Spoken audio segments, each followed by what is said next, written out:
Everyone, कैसे हैं आप लोग। आज के इस वीडियो को शुरू करने से पहले मैं थोड़ा सा बीएड के फर्स्ट ईयर के सिलेबस के बारे में बात करूँगी।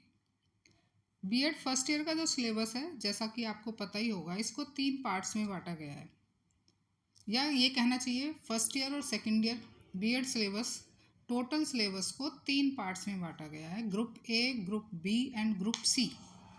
अगर हम ग्रुप ए की बात करते हैं तो उसमें कोर कोर्स आते हैं जो कि सबके लिए, जनरली सभी बच्चों के लिए एक जैसे होते हैं, वो सब बच्चे को पढ़ने ज़रूरी है। दूसरा ग्रुप बी में जो है वो पेडागॉजी कोर्स आते हैं जिनको हम पीसी कहते हैं, और उसमें बच्चा अपना स्कूल सब्जेक्ट के अकॉर्डिंग अपने पेडागॉजी कोर्स को चूज़ करता है। जैसे किसी ने मान लीजिए बीए किया है, पॉलिटिकल साइंस या इंग्लिश है या हिंदी है उस पर, तो उन दोनों में से 2 सब्जेक्ट्स वो सेलेक्ट करता है।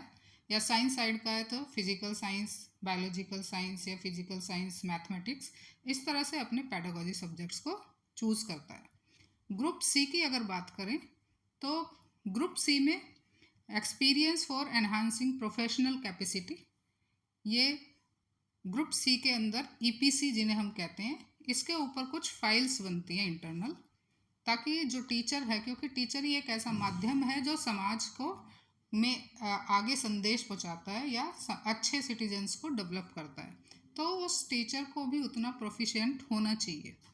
तो यहाँ पर कुछ सेशनल फाइल्स बनती हैं जिसमें से ईपीसी 1 के अंदर जो आपकी स्ट्रेंथनिंग लैंग्वेज प्रोफिशिएंसी आती है, दूसरे में EPC 2 art and aesthetic and EPC 3 reading and reflecting on text.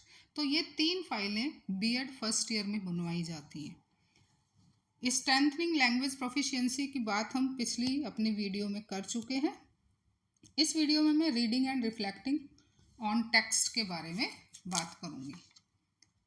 तो यहाँ पर क्या है कि बुक्स का रिव्यू किया जाता है। अब रिव्यू करने का यहाँ पर फ़ायदा क्या है, ताकि जो टीचर है वो अपनी स्टडी हैबिट को बढ़ा सके, या उसके अंदर समराइजेशन करने की कैपेसिटी डेवलप हो सके जो स्टूडेंट टीचर है, और स्किल ऑफ नोट टेकिंग भी उसके अंदर आ सके। अब रिव्यू का इसमें 10 बुक्स का रिव्यू करना पड़ता है, जिसमें से 4 बुक्स तो रिलेटेड टू कोर कोर्स होती हैं, जिसमें से जो आपके 4 कोर कोर्सेज हैं उन बुक्स का रिव्यू है। दूसरा 2 आपके पेडागॉजी कोर्सेज हो जाते हैं। इन पेडागॉजी कोर्सेज से ही रिलेटेड आप स्कूल की बुक्स का रिव्यू करते हैं। तो इस तरह से 8 बुक्स ये हो गई, और 2 बुक्स में हम जो है कुछ अलग किसी की बिब्लियोग्राफी ले सकते हैं, कोई हिस्टोरिकल बुक्स ले सकते हैं, या कोई और दूसरी आप सेलेक्ट कर सकते हैं। तो इस तरह से 10 बुक्स का रिव्यू यहाँ पर टीचर को करना पड़ता है। तो इसी फाइल के बारे में मैं यहाँ पर आपके साथ कुछ डिस्कस करना चाह रही हूँ। तो यहाँ सबसे पहले तो इंडेक्स ही बच्चा बनाएगा, जिसमें कि ये जैसे इन्होंने 10 बुक्स ले रखी हैं, जिसमें से पहला रिव्यू इन्होंने टीचर, टीचिंग एंड टेक्नोलॉजी का किया है, दूसरा growing up as a learner, फिर कंटेम्प्रेरी, फोर्थ जो है philosophical and sociological perspectives of education, then pedagogy of social science, pedagogy of English, और फिर इन्होंने एनसीईआरटी की बुक्स ली है सोशल एंड पॉलिटिकल लाइफ की, इसके बाद इकोनॉमिक्स की, और कुछ इन्होंने brief history of human kind, ये टेक्स्ट बुक लिया, और एक स्टोरी बुक ली है। तो इस तरह से 10 बुक का यहाँ रिव्यू करना है। तो पहले एक्नॉलेजमेंट की ही बात आती है, जिसमें टीचर के प्रति उसे आभार व्यक्त करना है। इसके बाद अगर हम रिव्यू की बात करते हैं, समीक्षा जिसको कहते हैं, तो रिव्यू, किसी भी बुक के रिव्यू मतलब उसे पढ़कर बताना कि उस बुक के अंदर कौन कौन सी चीज़ें ऐसी हैं जिसमें कमी है, या कोई अच्छी चीज़ें उसकी क्या हैं। तो इसे 2 पार्ट में बांटा जाता है किसी भी रिव्यू को, एक एक्सटर्नल फीचर्स और दूसरा इंटरनल फीचर्स। एक्सटर्नल फीचर्स में जर्नल डिटेल्स जो भी बुक्स के हैं, जैसे name of the book, title कैसा है उसका, ऑथर कौन है, पब्लिशर कौन है, ईयर ऑफ पब्लिकेशन कौन सा है, या फिजिकल कैरेक्टरिस्टिक्स कैसे हैं, यानी साइज़ ऑफ बुक, प्रिंटिंग कैसी है, टाइपिंग कैसी है, binding, paper quality and title page. तो ये सारी चीज़ें क्या हैं, एक्सटर्नल रिव्यू के अंदर या एक्सटर्नल फीचर में आती हैं। एक्सटर्नल यानी बुक को देखकर बाहर से हम क्या क्या उसमें नोट करते हैं। आपने देखा होगा कि कुछ बुक्स की जो बुक का कवर पेज है वो बहुत ही अट्रैक्टिव होता है। बुक के किसी किसी के पेज बड़े फाइन होते हैं। कभी फ़ॉन्ट साइज़ पे अगर आपने ध्यान दिया हो तो कुछ बुक्स में फ़ॉन्ट साइज बहुत छोटा होता है, जो कि देखने में भी उतना अच्छा नहीं लगता और समझ में भी नहीं आता है। तो ये सब एक्सटर्नल है। इंटरनल फीचर्स की अगर हम बात करें तो उसमें आपकी इंडेक्स है, क्या क्या उसके अंदर दिया हुआ है, कंटेंट कैसा है, डिस्ट्रीब्यूशन ऑफ कंटेंट क्या है, यूनिट ऑफ डिस्ट्रीब्यूशन कैसा है, प्रेजेंटेशन कैसी है according to the level of the students है या नहीं है, और इलस्ट्रेशन बुक में यानी उदाहरणों का प्रयोग किया गया है या नहीं, लैंग्वेज कैसी है उसकी यानी भाषा का कैसा है, बाद में इवैल्यूएशन क्वेश्चंस दिए हुए हैं नहीं दिए हुए हैं। तो ये सब क्या आएंगे इंटरनल फीचर्स के अंदर। तो ये कॉमन सा थोड़ा इंट्रो जो है स्टार्टिंग में देना है इवैल्यूएशन के बारे में या उसकी जो आपका बुक रिव्यू है उसके बारे में। अब हम बुक की बात करते हैं। तो यहाँ पर सबसे पहले जो बुक ली है इन्होंने वो टीचर टीचिंग एंड टेक्नोलॉजी के लिए।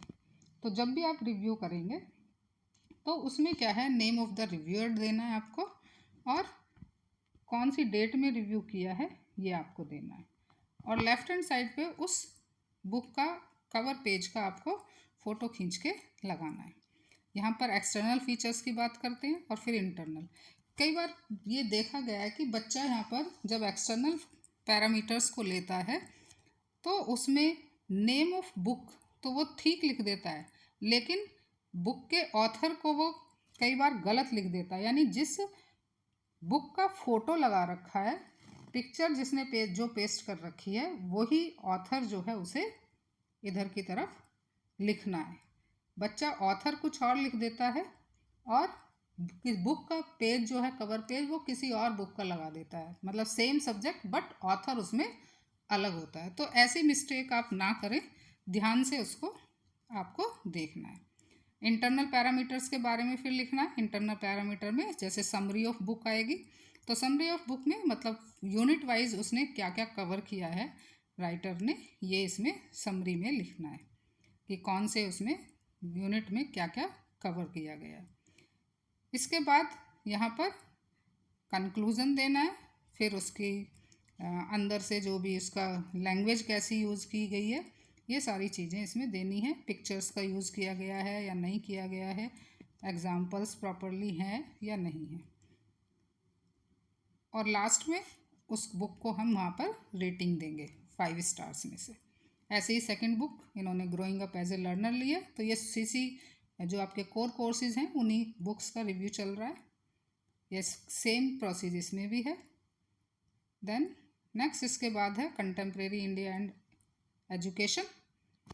तो यहाँ पर भी आप देखेंगे एक्सटर्नल पैरामीटर्स और इंटरनल पैरामीटर्स को लिया इन्होंने, और ये प्रोफेसर रमन बिहारी लाल की है, तो यहाँ पर बुक का ऑथर का नाम भी सही लिखा गया है। देन इसके बाद philosophical and social perspectives of education, ये 4th रिव्यू है। इसके बाद पैडागोजी की, पैडागोजी ऑफ सोशल साइंस। सभी में सब बुक्स का जिसका भी रिव्यू आप करेंगे एक्सटर्नल और इंटरनल पैरामीटर वही रहेंगे, केवल बुक के अकॉर्डिंग उसका डिस्क्रिप्शन आप अलग कर देंगे।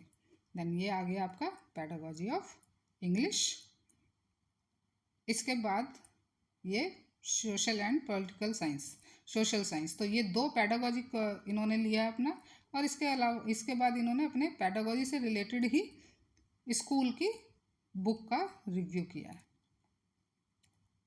तो ये इकोनॉमिक्स की बुक, और इस तरह से इन्होंने जो एक्स्ट्रा से ये नोवेल चूज़ किया है और इसका रिव्यू लिया।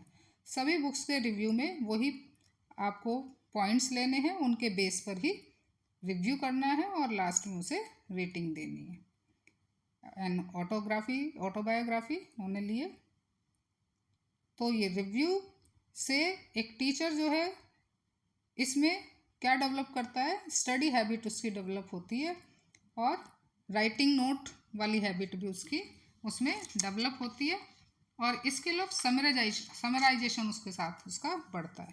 बाद में बिब्लोग्राफी में कि कहाँ कहाँ से हमने क्या क्या हेल्प लिए, ये सारा कुछ इसमें लिखेंगे। तो आई थिंक ये फाइल आप इसी बेस को लेके अपनी बना सकते हैं। जैसे ये इंग्लिश की फ़ाइल है, ऐसे ही आपकी हिंदी की फ़ाइल भी बननी होती है। हिंदी में भी सेम यही पॉइंट्स लेते हैं। हिंदी की फ़ाइल को मैं अपनी आने वाली वीडियो में अपलोड करूँगी। आई थिंक आपको ये अच्छी लगी होगी वीडियो। अच्छी लगी है तो लाइक करिए, शेयर करिए और चैनल पे नए हैं तो सब्सक्राइब भी करिए और कमेंट ज़रूर करिए कि ये आपको कितनी हेल्पफुल रही है वीडियो। Thank you.